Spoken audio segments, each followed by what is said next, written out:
Classic Restos is proudly brought to you by Shannons, where you can sign up to be a member of the Shannons Club, your local Holden certified service centre, Pace Farm the enjoyable egg, and Heron Forbes Machinery House, where you can buy online.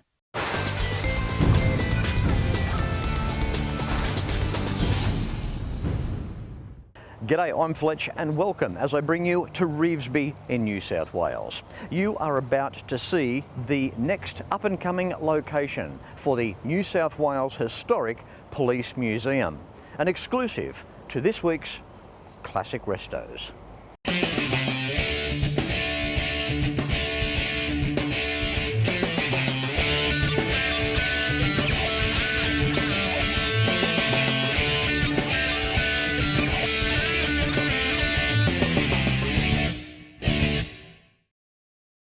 Now behind me is a pretty stark, boring, unassuming, no-frills building. But don't let this fool you. Its contents are amazing. And soon this building will be knocked down and replaced with a modern, state-of-the-art mecca and will become the New South Wales Historic Police Museum. Now inside here is already impressive. It's not open to the general public. It's a by invitation only deal at this stage. Meet Tony Fitzgerald. Tall bloke. Fletchy needs to stand on the milk crate to get level with him. Tony is larger than life. Great guy and one of the most passionate individuals that you will ever get to meet.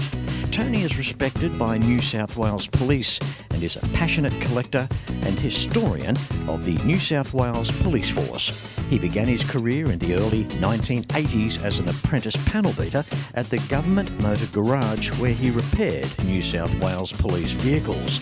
Working around the police cars and trucks sparked his interest in the history of the police force. Since then, Tony has spent the last 38 years collecting New South Wales Police Force memorabilia and ex-New South Wales Police Force vehicles with the aim of preserving and maintaining the history of the New South Wales Police Force. Throughout the years, Tony has maintained his private collection and has generously showcased and shared it at various events in support of the New South Wales Police Force. His collection includes historic police vehicles, uniforms, station equipment and other irreplaceable artefacts. Tony has volunteered his collection of vehicles for many events all over New South Wales, and he has also donated his time in the interest of preserving, sharing and showcasing the rich history of the New South Wales Police. For the past 14 years, Tony and his small, dedicated team has supported the National Police Remembrance Day by donating the historic vehicles to support the families, colleagues and dignitaries of fallen officers, often carrying the touchstones and their families in the vehicles. What an extraordinary place to turn up every day. This is a dream for a man cave, Tony. Well, Fletch, yeah, it is. You're right. But the thing is, everything here we've got brings a memory, it brings a passion, it brings families together. People remember these cars, not just the police cars, but the private collection. You might see a Toyota Celica, an old Mazda, something that your neighbour had. And that brings back a memory back to the age you were when you were going to school. These police cars here, these were our cars that our families had, our relatives had. We grew up with these vehicles, and to see them put into a commercial role, we associate them with going fast and being utilised by the police. That was an extra special meaning. Now, all these decades later, to walk in here, touchy-feely, see these cars, it is an emotional thing. Yeah. And the funny thing is, when you take these vehicles out, when we do police send-offs, people see these cars as you see them here. And if you take what we call the taxi box, the police box off the roof, the flashing lights off, it was still a family factory car, which people purchased. And then obviously these cars went through the auctions. But it's that whole memory where you pick a particular, whether it's the Torana or the Falcon, people can remember where they were at the time. Some people even remember the police officer's name when they got pulled up in that type of car. There's some raw emotion and attachment. They know exactly where they were pulled up. Yeah. They know the officer's name. They know where they were working at the time. So it starts off being a police marking and then turns into a whole story about their life. Yeah. Interesting too, the United States of America was big on police spec with their vehicles. They got heavy duty alternators, bigger radiators, all this sort of thing. Now, we may have had a little bit of that, but primarily back in the 70s and the 60s, a lot of our cars, they weren't too far removed from stock. They might have had the best radial tyres available. There was an exception to the rule in the XY era behind us here. Now, this is a very special car. Now, this car here, GT Spec, 4V heads, GT engine, for highway patrol use. So this was a 140 mile an hour car. What can you tell us about this XY here, Tony? But the good thing about the XY, again, for all the GT lovers, as you know, there was a limited quantity of vehicles ever manufactured, but with this, it was just a Falcon. To the police, it was a Falcon 500 because they weren't allowed to have anything else spec. There was no shaker, no stripes, no mags. It was in this particular police blue. It was a unique thing for the police, but if you're an officer at the time, you were driving a pretty leery car for its era in 1971. But the thing about these, you park it next to one of the GTs, obviously a GT or even a replica GT, there's something about them. I like to drive this when we do the police functions because I think all cars have got something emotionally attached to you, whether it's about when you grew up. And you know, Fletch, yourself, when you're out there seeing all these cars, whether you're a Holden or even a US muscle car person, a car's got a lot of emotion and it's got a lot of memories, and it could even be your own grandfather or uncle owned one. We've all got our stories. This car behind us here with this XY, when we look at 1971 and a car that could do 140, I have heard this car did a bit over 140. Nothing else in 71 really did that. If somebody had a whole heap of bucks and they threw it at a special V8, okay. But really, generally across the board, nothing really out of the showroom in Australia did those sorts of speeds. So if you had this one here after you on the Hume Highway back in 71, it probably more than likely would have caught you. Yeah, that's right. And you obviously would have had to pull up and cop yourself a ticket over it, so yeah.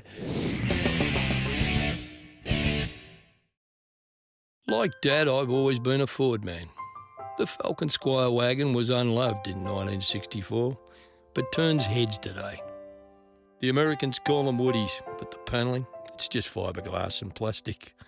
But it's a passion that Shannons understands, which is why my Fords are insured with Shannons. And now, so's the home. Call Shannons on 13 46 46. Shannons, insurance for motoring enthusiasts. When it comes to cars, there are some brands that will remain with us forever, no matter what. The Holden was always Australia's own car, held high in the hearts of many. Those lines, that chrome, the stories around them, and the people that owned them. From the classic through to the final, you can still trust in genuine Holden and AC Delco parts, available through the Holden Certified Service Network. In 2023, why not consider a Detroit tour with Fletch? Detroit, the automotive epicenter. It will leave you gobsmacked. Imagine experiencing where automotive history on a grand scale began. Stay in fine accommodation, taking in some of the best museums and private car collections on the planet. Limited spaces available. Book now. 2023 Detroit tour with Fletch. We have a 5.8 XD here. Who doesn't like a 5.8 XD? This is a 9th month 79 car, complete with matching numbers. Cleveland still there under the bonnet. Tan interior. Got a soft spot for XDs. I had one for 13 years, and so when I look at this, and again that 5.8 badge down on the side there, yeah, what a weapon. Yeah, they are, and again, it goes back to the whole thing Fletch were talking about. People have these as family cars in different colours, obviously, or even in white, commercial colour. They were in a station wagon, a sedan, again, it puts you back in that era. But being a V8, of course, they're fun to drive, and we used this a couple of weeks ago at a send-off for a police officer. He left after 37 years, and again, he knew himself these vehicles because he used to be in them himself. So it brings it back to the beginning. Yeah. And the thing is too, like by 79, 80, like a lot of the power had gone away compared to our early 351s. I think these are around about 160 kilowatts, but it was the torque. But they were just still so great to drive. Anyone that can remember driving a relatively new 5.8 XD, they drove beautifully, and you know they did go well. And of course, the big Thermoquad 4-barrel carb. Who doesn't love the sound of an open 4-barrel? Doesn't matter if it's a Thermoquad or Rochester or Carter, Edelbrock, doesn't matter. Yeah, there's something about that inductive sound of these V8 engines. Even you'd be eating your dinner at night, growing up south of Sydney, you know, and you'd drop the knife and fork at the table because you'd hear one out on the Princes Highway, you know, kick back to low, and that sound. It was look that sound for our era and the guys growing up.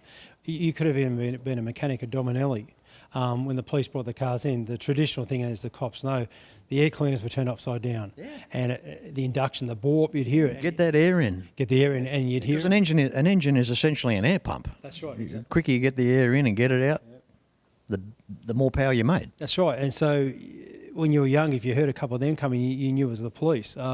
Again, and obviously with the Eon sirens, with the Bosch horns. But it was, again, that whole thing, when you were growing up, it was second to none history. You didn't. And also too, the XD, you know, essentially still running the XC floor pan. It was the first year where Ford Australia lost the chrome bars, went to a lightweight front and rear bumper bar setup, pruned the guards down. It was a lighter weight car. The dynamics of the handling was pretty good in 79 and 80 with an XD, and I'm sure anyone that's had an XD all those years ago will agree that they did handle very, very well for what they were. They were a great car. Tony, 6 months, 73, LJ Torana. What's the story here? Well, the police back then with the Toranas, they're all unmarked, apart from having a flashing light or a police marking put up on the side of the window. Similar to the Minis, but with the Cooper S's, there's 7 colours of the factory were the issue to the police back then. How cool is this Torana? Now, they didn't run these long for police work. It's very awesome. It's been a long time since I've seen a car like this. This is quite a score for the up-and-coming museum here. I wouldn't imagine you've got too many of these, Tony. No, we've actually got 2 of them. We've got a silver one and plus the green one. Again, goes back to that whole thing. As growing up, we actually remember seeing these, or actually even owning a Torana.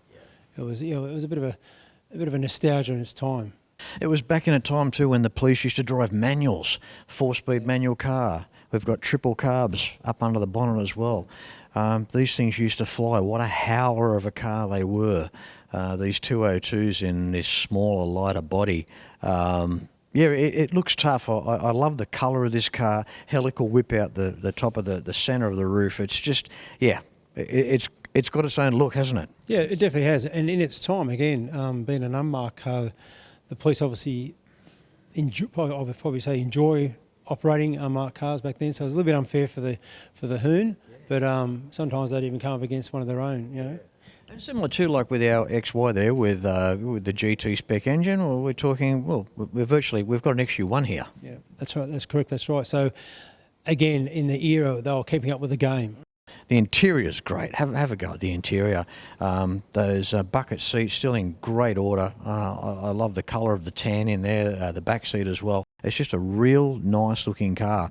And of course, back under the bonnet for a sec, although we see those triples and they stand out well, we've got that big siren just hiding very subtly there in the corner of the car. Yeah, which is common in the unmarked cars through the eras. They were hidden in the engine bay itself or underneath the front bumper bar, yeah. I have a lot of pleasure doing this, and, you are a Holden legend. We've got to open with that, of course. A Holden Legends pack, thanks to our friends at General Motors Australia. And that's just a little something there in tribute to the Holdens that we used as our police cars. So take that with pride. Wow, Fletch, that's great. You're very welcome. And as you know, you can buy these online, so check them out. And they look good in the man caves, Tony. Oh, this will go well in the man cave.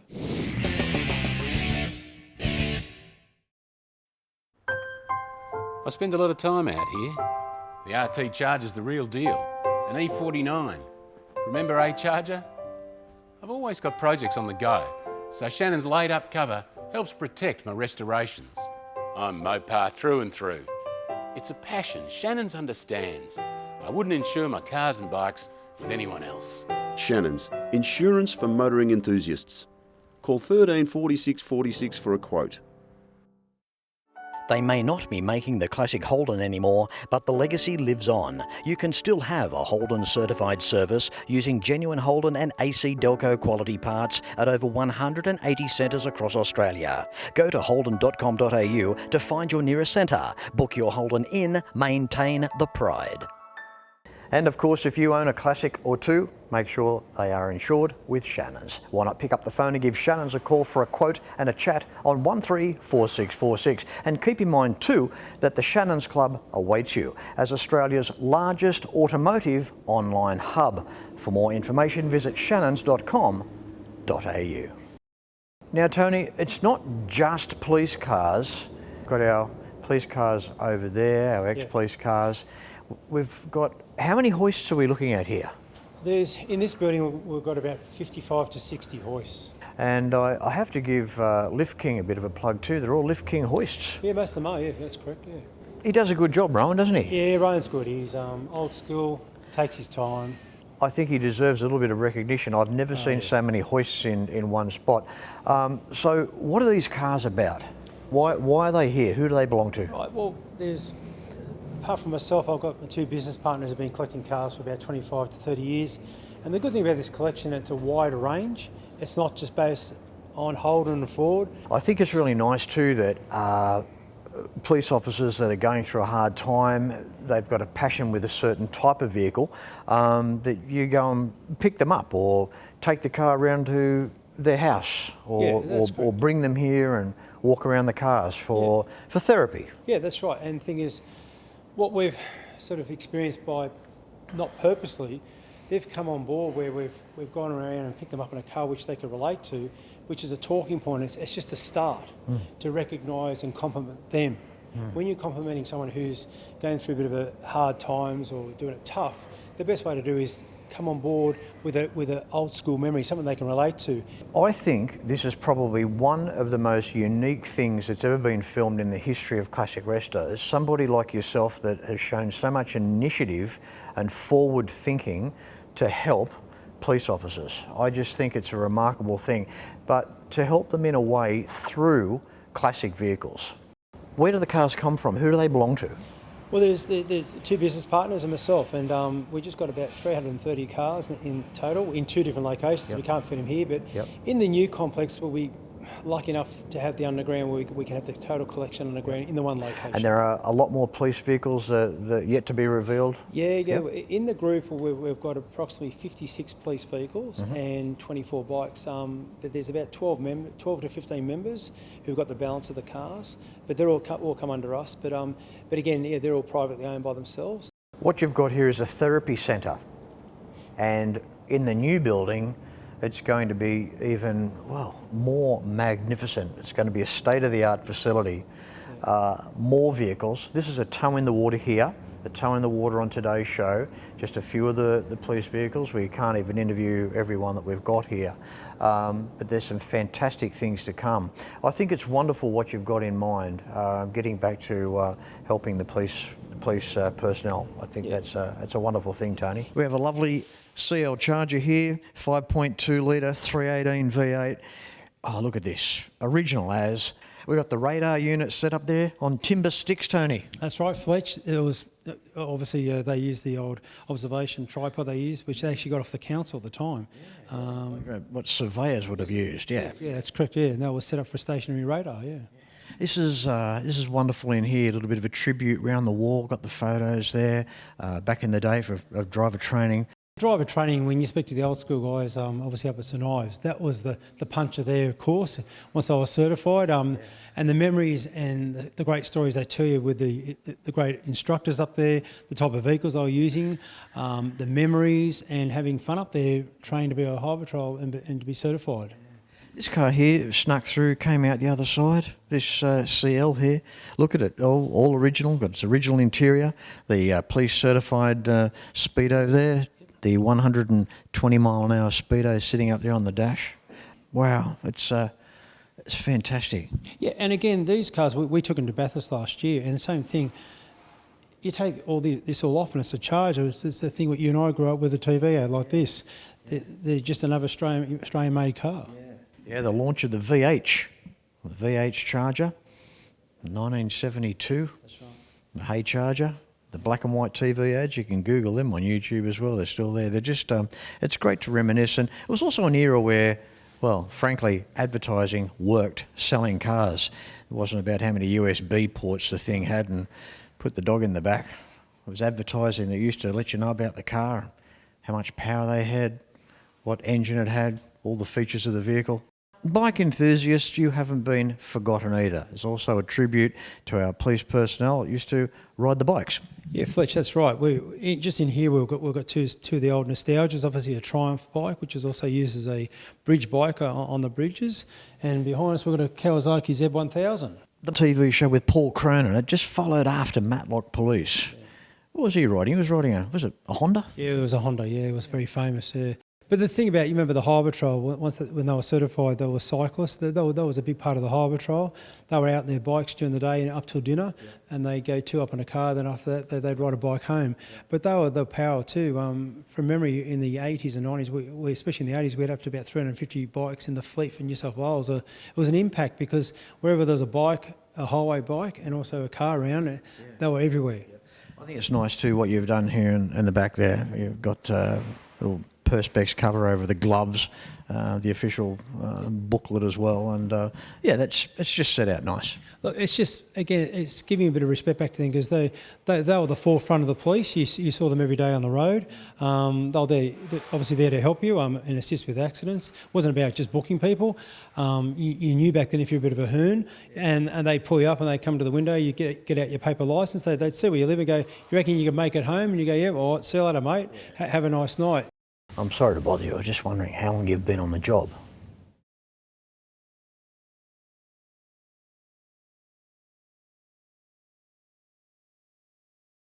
So we've come upstairs. It just gets better and better. This is the collection as we move on through. Now upstairs we have a bit of police rescue going on, a bit of a tribute over there to even California Highway Patrol with the Harley Davidson there. Yeah, what can you tell us about this room up here, Tony?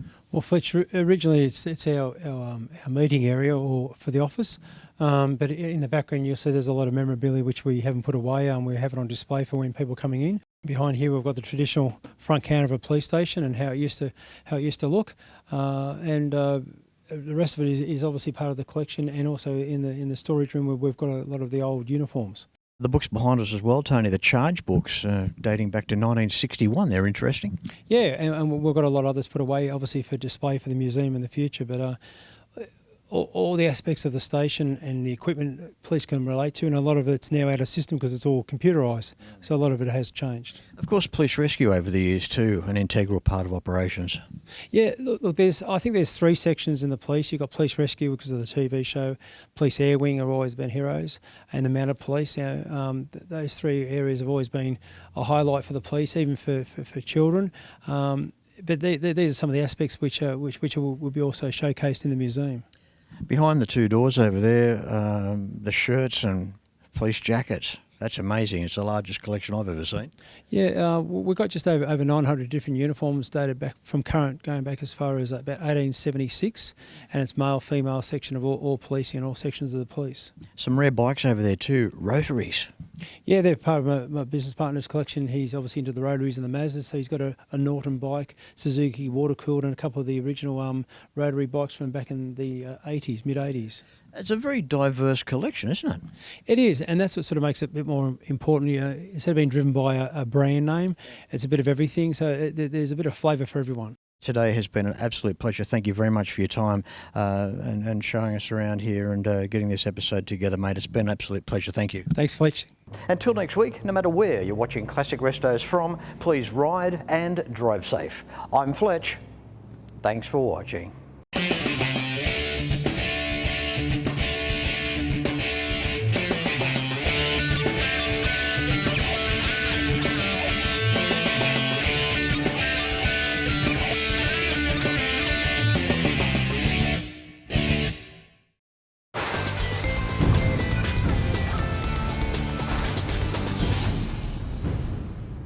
You can like and follow us on Facebook at facebook.com/Classic Restos TV and watch catch-up episodes at shannons.com.au.